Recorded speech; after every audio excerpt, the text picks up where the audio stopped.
Hello guys. तो आज अपन देखने वाले हैं कि जो ये ईएसआईसी है, इसके जो नए वेबसाइट है इसके ऊपर अपन को देखने को मिल रहा है कि एडवर्टाइजमेंट आ रखा है। किसका? टीचिंग फैकल्टी का। ये ईएसआईसी पीजीआईएमआर और ईएसआईसी मेडिकल कॉलेज का। तो इसका मतलब क्या नई कॉलेज ऐड होने वाली है, या फिर ये जो नोटिफिकेशन है ये किस लिए है, ये देखते हैं। तो अपन को पता ही है जैसे कि जो एमसीसी है उसने अपनी जो चॉइस फिलिंग है और जो चॉइस लॉकिंग है राउंड फर्स्ट की, उस पे होल्ड लगा रखा है। और जो रिवाइज शेड्यूल है वो जल्दी ही अनाउंस होने वाला है। तो क्या इसका कारण ये है कि जो नीट यूजी है उसकी जो सीट है वो इंक्रीज होने वाली है। और अगर नीट यूजी की सीट इंक्रीज होगी तो साफ सी बात है, ईएसआईसी की जो कॉलेज है, ईएसआईसी की जो 7 कॉलेज है या फिर 10 कॉलेज है, 10 नहीं तो 7 कॉलेज तो पक्का ऐड होने वाली है।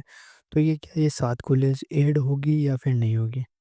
तो ये तो तभी पता चलेगा जब ये जो इस होल्ड का जो कारण है वो अपन को पता चले, तभी अपन को पता चलेगा कि ये जो 7 कॉलेज है या 10 कॉलेज है, ये इनमें से कितनी कॉलेज ऐड होगी। या फिर जो राउंड 2 है उसके अंदर उसका जो सीट मैट्रिक्स आएगा उसके अंदर ये नई कॉलेज ऐड होगी या फिर नहीं होगी।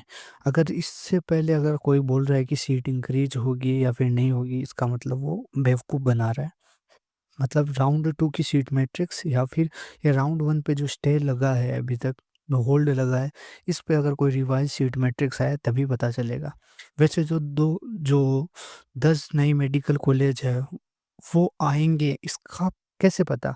तो अक्टूबर 2024 के अंदर जो है ईएसआईसी है ना, उन्होंने अप्रूव किया था 10 न्यू मेडिकल कॉलेज को, कि वो है 2025 से 26 के सेशन के अंदर वो स्टार्ट हो जाए। क्योंकि आपको पता ही है कि अभी 5 साल के अंदर, आने वाली 5 साल के अंदर 75,000 न्यू मेडिकल सीट जो है वो नेशन वाइड ओपन होने वाली है।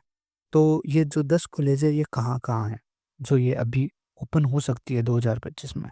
एक तो अंधेरी महाराष्ट्र के अंदर है, दिल्ली के अंदर है, आसाम में है, एमपी में है, जयपुर राजस्थान के अंदर है, लुधियाना के अंदर पंजाब में है, नोएडा गुजरात में है, उत्तर प्रदेश में है, और एक रांची झारखंड के अंदर है। तो ये कॉलेज अगर ऐड होती है तो सीधी-सी बात है, जो कट ऑफ है वो पक्का उसमें फ़र्क आएगा और वो प्लस 10 से 15,000 हो सकता है। अगर अगर ये 10 कॉलेज ऐड हुई, अगर इसमें से 7 कॉलेज ऐड हुई तो जो कट ऑफ है वो प्लस है वो 5 से 7,000 हो सकता है।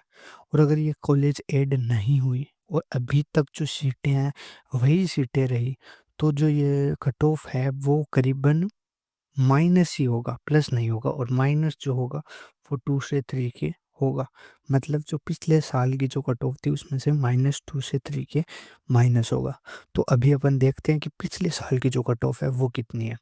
तो ईएसआईसी आईपी कोटा की जो क्लोजिंग रैंक है 2024 की, वो अपन देखने वाले हैं। तो जनरल कैटेगरी के लिए जो पिछले साल जो आईपी कोटा की क्लोजिंग रैंक थी वो थी 52,630, ठीक है? और स्कोर जो था वो था 622। अब अगर कॉलेज ऐड हुई, कितनी कॉलेज? 7 या 10, ये कॉलेज ऐड हुई, तो ये जो कट ऑफ है वो जाएगी 62 के से लेकर 63 के तक, ठीक है? पर अगर ये कॉलेज ऐड नहीं हुई, तो अगर ऐड, यहाँ लिख दूँ इफ ऐड, और अगर नहीं हुई इफ नॉट, अगर नहीं हुई तो ये कट ऑफ जाएगी 50 के से लेकर 51 के तक, मतलब सेम सी कट ऑफ रहेगी। और अगर ऐड हुई तो ओबीसी की जो कट ऑफ है वो जाएगी 63 से लेकर 65 के तक। और अगर ऐड नहीं हुई तो ओबीसी की जो कट ऑफ जाएगी वो 52 के से लेकर 53 के बीच में। अगर ऐड हुई तो ईडब्ल्यूएस की जो कट ऑफ है वो जाएगी 65 के से लेकर 67 के तक। और अगर ऐड नहीं हुई तो ईडब्ल्यूएस की कट ऑफ जाएगी 55 के तक। अगर एससी की ऐड हुई तो 2.3, नहीं हुई तो 2.35 के आसपास रह जाएगी, और ऐड हुई तो 2.60 के आसपास चली जाएगी। और यहाँ ये 7 लाख तक भी जा सकती है अगर ऐड हुई तो कॉलेज एसटी की, और अगर ऐड नहीं हुई तो ये 550 तक रुक जाएगी। क्योंकि जो एसटी कैटेगरी के कैंडिडेट है अभी तक जो मैंने देखा वो थोड़े इंक्रीज हो चुके हैं इस साल आईपी कोटा वाले। तो ये है वीक कट ऑफ अगर ऐड हुई और अगर ऐड नहीं हुई। अगर आप जनरल कैटेगरी के हो, आपकी रैंक 70 के से ऊपर है, तो चाहे कॉलेज ऐड हो, चाहे ना हो, इसका मतलब है कि आपको जो इस साल जो कॉलेज है वो शायद ना मिले।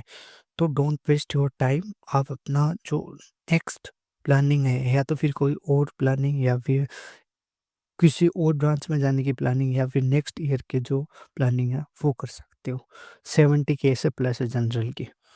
जनरल, ओबीसी और जो ईडब्ल्यूएस है उसमें 70 के प्लस। और एससी के अंदर अगर 250 प्लस है, मतलब 2,50,000, और एसटी की अगर 550 प्लस है, तो आप बैकअप प्लान लेके चलो। तो इससे क्या फ़ायदा होगा? इसमें मैं फ़ॉल्स होप्स आपको नहीं देना चाहता। फिर एक जो बार-बार जो कमेंट सेक्शन में जो सवाल आ रहा था, वो था कि भैया जिसको मतलब मिल रही है, मान लो जिसकी रैंक 40-50 के तक है, उसको तो 100% मिल रही है कॉलेज। तो जिसको 40-50 के तक है, उसको कॉलेज मिल रही है। तो वो पूछ रहे हैं कि जो ईएसआईसी एमबीबीएस है, उसकी जो फ़ीस है वो कितनी है?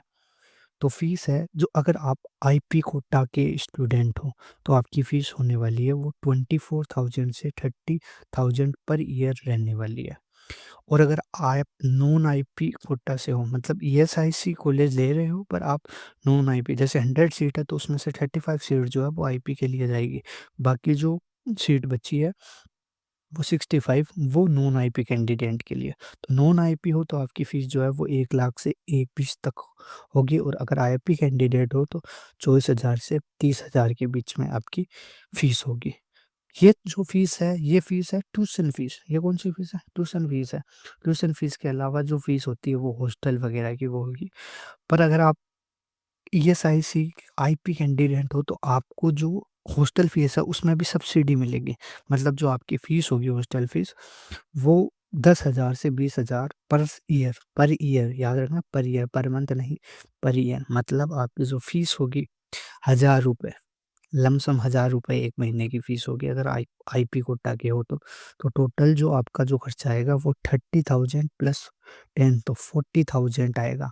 और जो टोटल आपका एमबीबीएस का जो खर्चा आएगा वो 2 लाख रुपए आएगा, पूरी 5 साल का, अगर आप आईपी फ़ॉर्ड से हो तो। तो ये पूरा जो था ये सिस्टम था कि भई कॉलेज मिलेगी या नहीं मिलेगी, बहुत सारे कमेंट आ रहे थे।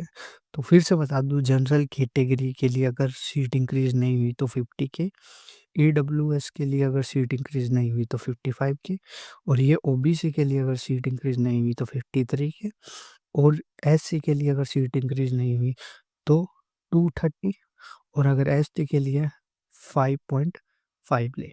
ये है अगर सीट इंक्रीज़ नहीं हुई तो।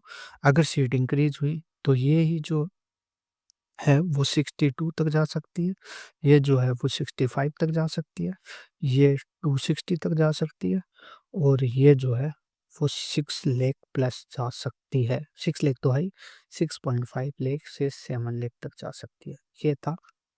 अब सीट के लिए कोई भी कमेंट किसी दूसरी वीडियो पे जाके मत करो। अगर इसके बाद में भी कोई डाउट है, तो आप कमेंट में पूछ सकते हो। जय हिंद, जय भारत।